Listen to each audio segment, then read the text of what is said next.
Welcome to Prana TV. Today we are speaking with Mrs. Iriagama. She is a retired Dharma teacher.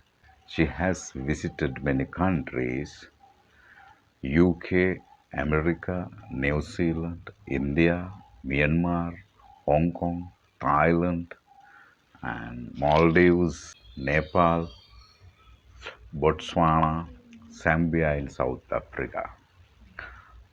She has many experiences, one of which we will discuss today. So, Mrs. Iriagama, this is your time. My story is that when I was about 10 years old, I got bad kidney infection. Before that, I must tell you that I am prone to vomiting. And so I was vomiting a lot. And the doctors could not find out what was wrong.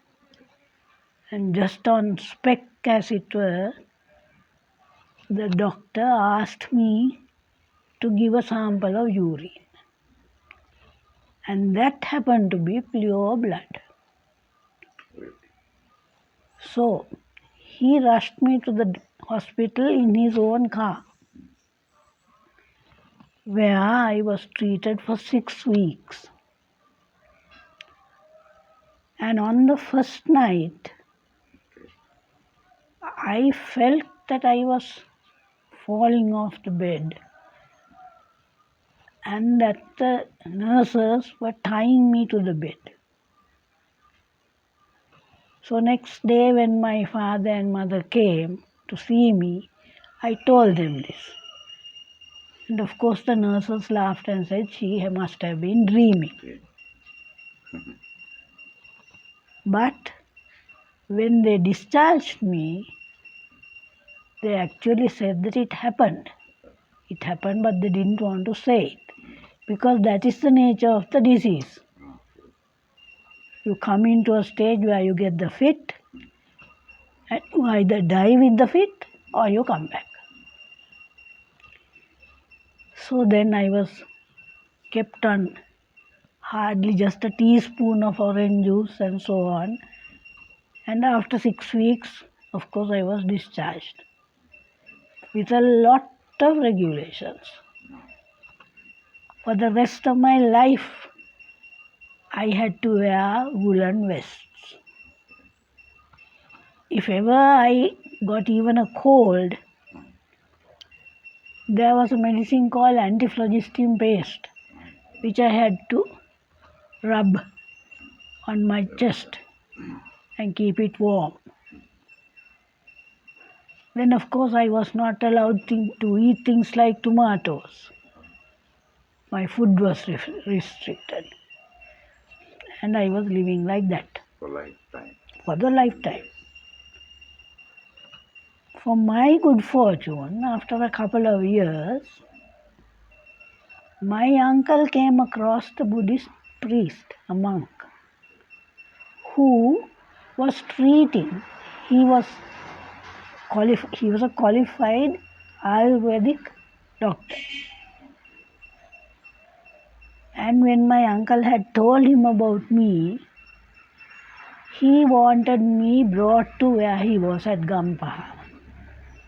So we went there, my mother and I was treated with normal medicine. Did the monk who was treating you use any other method than traditional medicine?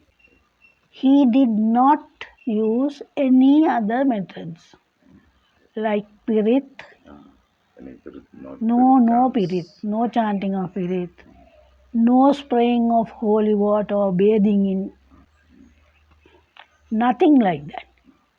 Just pure and simple medicine, traditional medicine, kasaya and so on. And at the end of the 6 weeks, he was going to bathe me in cold water.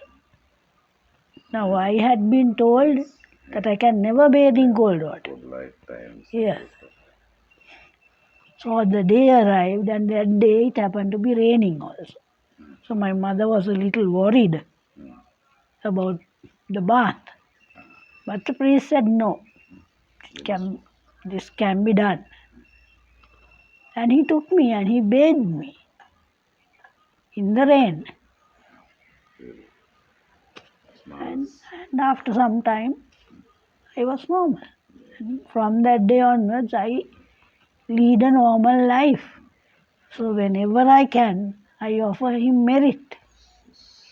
Because if not for him, I could never have led a normal life.